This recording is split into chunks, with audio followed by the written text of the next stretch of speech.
দর্শক, আসসালামু আলাইকুম। ডক্টর মোহাম্মদ ইউনূসের বেশ কিছু কাজকর্মে এবং তাদের উপদেষ্টাদের কাজকর্মে ইতিমধ্যে অনেকগুলো রাজনৈতিক দল বিরক্ত, তিক্ত।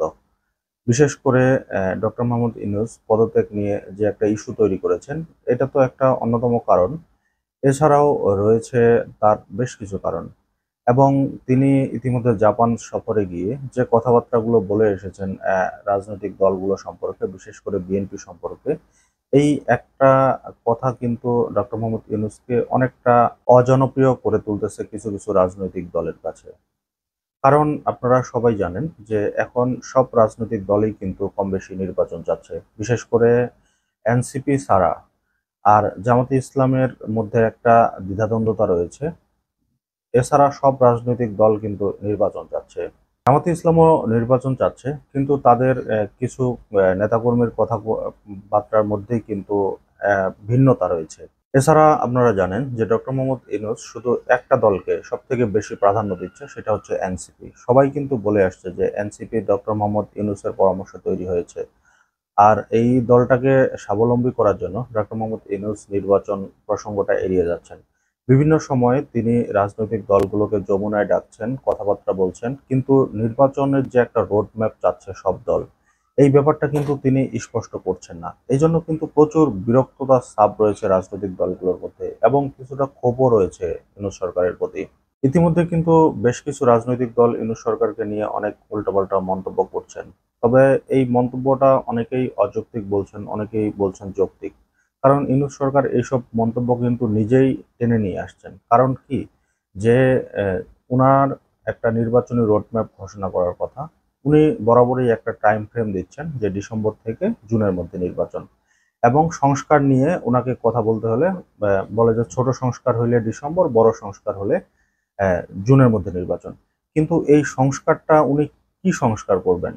এখন পর্যন্ত কিন্তু একটা স্পষ্ট ধারণা দিতে পারেননি যে উনি বিচার বিভাগের সংস্কার করবেন, উনি নির্বাচন কমিশন সংস্কার করবেন, নাকি উনি সংবিধান সংস্কার করবেন। উনি আসলে কোন ব্যাপারটা সংস্কার করবেন? এই ব্যাপারটা কিন্তু এখন পর্যন্ত কেউ বলতে পারে না। এবং উনিও কিন্তু স্পষ্ট করে কিছু বলছেন না। তাহলে যে উনি নির্বাচনের টাইম ক্ষেপণ করছেন, এই ব্যাপারটা কিন্তু জনগণ ভালোভাবে নিচ্ছে না এবং রাজনৈতিক দলগুলোও ভালোভাবে নিচ্ছে না। উনি একটা নির্দিষ্ট করে বলতো যে উনি এই ব্যাপারগুলো সংস্কার করতে চান। তারপর যদি রাজনৈতিক দলগুলো ওনাকে নিয়ে নেগেটিভ কথাবার্তা বলতো, তাহলে হয়তো সেটা মানানসই হতো। কিন্তু উনি কোনো কিছু প্রকাশই করেন না। কিন্তু তারপরও উনি নির্বাচনের রোডম্যাপও ঘোষণা করেন না। উনি তো বলে দিতে পারেন যে জুনের ১ তারিখে নির্বাচন হবে। অথবা বলতে পারতেন যে ডিসেম্বর থেকে জুনের মধ্যে নির্বাচন, এটা মে মাসের ৩০ তারিখে নির্বাচন হবে।